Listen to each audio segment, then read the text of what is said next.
Rayadurgam MLA మాజీ మంత్రి కాలువ శ్రీనివాసులు తుంగభద్ర జలాశయాన్ని సందర్శించారు. ధ్వంసమైనటువంటి 19వ గేటు ప్రాంతాన్ని కూడా పరిశీలించారు. ఇక్కడ ఉన్నటువంటి టీబీ డ్యామ్ అధికారులతో కూడా ఆయన మాట్లాడారు. మనతో మాట్లాడేందుకు ఎమ్మెల్యే కాలువ శ్రీనివాసులు ఉన్నారు. ఆయనతో మళ్ళీ చెప్పండి సార్, రీజన్ ఏమంటారు సార్ గేటు కొట్టుకుపోవడానికి? ప్రతి సంవత్సరము వర్షాకాలం ప్రారంభంలో గేట్లను తనిఖీ చేయడం ఆనవాయితీగా వస్తుందని చెప్పారు అధికారులు. ఈ ఏడాది కూడా తనిఖీ చేయించాం. వాళ్ళు గేట్లు తనిఖీ చేశారు. కానీ ఏవైతే చైన్ లింక్ ఉంటుందో అది బలహీనంగా ఉండడం వల్ల అది తెగిపోయిన కారణంగా నీటి ప్రవాహ ఒత్తిడికి లోనైన గేటు పూర్తిగా కొట్టుకొని పోయింది. 19వ నంబర్ గేటు తుంగభద్ర రిజర్వాయరు ఇటు కర్ణాటకలో కానీ అటు ఆంధ్రాలో కానీ ముఖ్యంగా రాయలసీమకు వరప్రసాదిని. దాదాపు 13 లక్షల ఎకరాలకు సాగునీళ్లు అందించడంతో పాటు లక్షల మంది ప్రజలకు దాహార్తిని తీర్చే తుంగభద్ర రిజర్వాయర్కు ఈ సంవత్సరం ముందుగానే నీళ్లు రావడం, తుంగభద్ర రిజర్వాయర్ పొంగి పొర్లి ప్రవహిస్తూ ఉండడం రైతుల్లోనూ రాయలసీమ ప్రజల్లోనూ ఆనందాల్ని కలిగించే అంశం. ఇలాంటి తరుణంలో ఈ ఏడాది నీటికి కొరత ఉండబోదు అని అనుకుంటున్న తరుణంలో ఇది జరగడం, దాదాపు 60 టీఎంసీల నీటిని మనం వృధాగా కిందికి వదిలేయాల్సిన పరిస్థితి రావడం అనేది చాలా బాధాకరమైన అంశం. ఎందుకంటే నిజంగా ఇది మానవ తప్పిదమే అయితే ఇంతకంటే నేరము ఘోరము మరొకటి ఉండదు.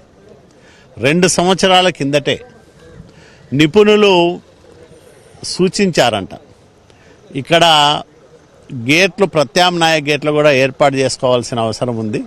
ఇవి మీరు దీనిపైన శ్రద్ధ చూపమంటే మరి బోర్డు అధికారులు చూపలేదా, లేకపోతే సిడబ్ల్యూసీ అధికారులు చూపలేదా, మొత్తానికి ప్రత్యామ్నాయ గేట్ల ఏర్పాటు జరగలేదు. ఈ గేట్లను అమర్చడంలో నైపుణ్యమన్న కన్నయ్య నాయుడు గారు ఈ ఏడాది కిందట కూడా సందర్శించి ఈ గేట్లు, ప్రత్యామ్నాయ గేట్లకు సిఫార్సు చేశారు. కానీ ఎవరు పట్టించుకోలే. ఈ పట్టించుకొని ఫలితం ఈరోజు మనం అందరం కూడా అనుభవించాల్సిన పరిస్థితి వచ్చింది. గేటు పునరుద్ధరణ పనులు ఎప్పటి నుంచి స్టార్ట్ చేశారంటే సార్? వాళ్ళు 2 ఏజెన్సీలను గుర్తించారు. ఇప్పటికే ఇక్కడే హాస్పిటల్లో ఉండే 2 ఏజెన్సీలు గుర్తించారు. తాత్కాలికంగా అంటే సుమారు ఒక 64 టీఎంసీల నీటినైనా నిలుపుదల చేసే విధంగా మొదట 4 అడుగుల ఎత్తు ఒక గేట్ అమర్చి దానిపైన అట్లాంటివి 5 గేట్లు అమరిస్తే తాత్కాలికంగా నీటి ప్రవాహానికి అడ్డుకట్ట వేసేదానికి అవకాశం ఏర్పడుతుందని నిపుణులు సూచించారు. కన్నయ్య నాయుడు గారు కూడా తెల్లవారుజామునే దానికి సంబంధించిన డిజైన్ కూడా పంపించారు. నేను ఇందాక కర్ణాటక ఉప ముఖ్యమంత్రి గారితో కూడా మాట్లాడి ఆ ప్రభుత్వం కూడా ప్రత్యేక శ్రద్ధ తీసుకుంటుందని చెప్పారు. మన ముఖ్యమంత్రి చంద్రబాబు నాయుడు గారు ఉదయం నుంచి దీని మీద రివ్యూలు చేస్తూ ఉన్నారు. ఆర్థిక మంత్రి పయ్యావుల కేశవ్ గారిని, అట్లాగే నీటిపారుదల శాఖ మంత్రి నిమ్మల రామానాయుడు గారిని ఉదయాన్నే అప్రమత్తం చేసి గేట్ల అమరికకు తక్షణ చర్యలకు ఏదైనా నిధులు అవసరమైతే కూడా తక్షణం విడుదల చేయాలని పయ్యావుల కేశవ్ గారిని ఆదేశించారు. ఆయన కూడా ఢిల్లీలో ఉన్నారు, అధికారులతో మాట్లాడుతూ ఉన్నారు. ఈ మన సిఈ వచ్చారు, అట్లాగే ఎస్సీలు అందరూ కూడా వచ్చారు, ఇక్కడే ఉన్నారు. వీళ్ళందరితో మాట్లాడుతూ ఉన్నారు. మేము కూడా రివ్యూ చేశాం ఉదయాన్నే. మరి తక్షణం కనీసం 64 టీఎంసీల నీటిని నిలువ చేసుకునే దానికి ఒక ప్రయత్నం అయితే జరుగుతూ ఉంది. అది కూడా ఫెయిల్ అయితే 45 టీఎంసీలకి ఆగిపోయే ప్రమాదం వస్తుంది. తర్వాత తుంగభద్ర రిజర్వాయర్కి నీళ్లు రాకపోతే భవిష్యత్తు అగమ్యగోచరంగా మారుతుంది. ఆయకట్టుకు నీళ్లు వచ్చే పరిస్థితి ఉండదు. కాబట్టే రైతులు తీవ్రమైన ఆందోళన చెందుతూ ఉన్నారు. సార్, రాయలసీమకు ఎలాంటి నష్టం జరగబోతుంది సార్? ఒకవేళ 40 టీఎంసీలకు స్టోర్ చేసి ఉంచి 60 టీఎంసీలు బయటకు వదిలేస్తే సీమకి ఎట్లాంటి ఇబ్బందులు? నష్టం మన వాటా మొత్తం సగానికి సగం పడిపోతుంది. ఇప్పుడు ఆగస్టు 15 నుంచి మళ్ళీ వర్షాలు వస్తాయి, ఇన్ఫ్లోస్ ఉంటాయని వీళ్ళు లెక్క కడుతున్నారు. కానీ అది దైవాధీనం, వస్తాయా రావా అనేది ఎవరు చెప్పలేం. అని ఉన్న నీరు పూర్తిగా 100 టీఎంసీల నిలువ ఉన్న నీరులో 60 టీఎంసీలను పోగొట్టుకోవడం అంటే మరి నిజంగా చాలా బాధాకరం, దురదృష్టకరం.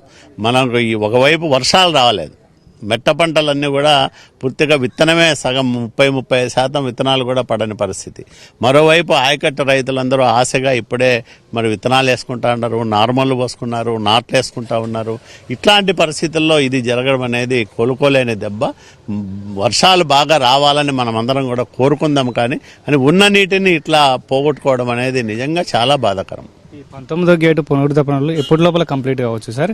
ఇంకోటి మిగిలిన గేట్ల కండిషన్ ఎలా ఉందంటున్నారు? మిగిలిన గేట్లు బాగానే ఉన్నాయని, మొత్తం 33 గేట్లు ఉన్నాయి ఇది రిజర్వాయర్కి. మిగతా గేట్లన్నీ బాగానే ఉన్నాయని చెప్తున్నారు.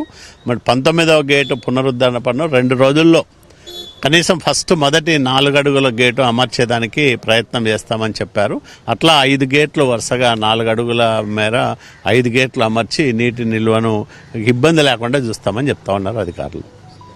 సో మొత్తం మీద అయితే డ్యామ్ గేట్ల నిర్వహణ పైన కూడా నిపుణులు హెచ్చరించినప్పటికీ కూడా టీబీ డ్యామ్ బోర్డు అధికారులు కూడా నిర్లక్ష్యం వహించడం వల్లనే 19వ గేటు నీళ్లలో కొట్టుకుపోయింది. దీనివల్ల కూడా రాయలసీమ రైతాంగానికి కూడా తీవ్ర నష్టం జరిగేటువంటి అవకాశాలు ఉన్నాయి. కాబట్టి యుద్ధ ప్రాతిపదికన ఈ గేట్ల మరమ్మతులను కూడా చేపట్టాలని కూడా ఎమ్మెల్యే కాలువ శ్రీనివాసులు చెప్తున్నటువంటి పరిస్థితి. కెమెరా పర్సన్ సురేంద్రబాబుతో సుంకన్న, ఏబిఎన్ ఆంధ్రజ్యోతి, తుంగభద్ర జలాశయం నుంచి.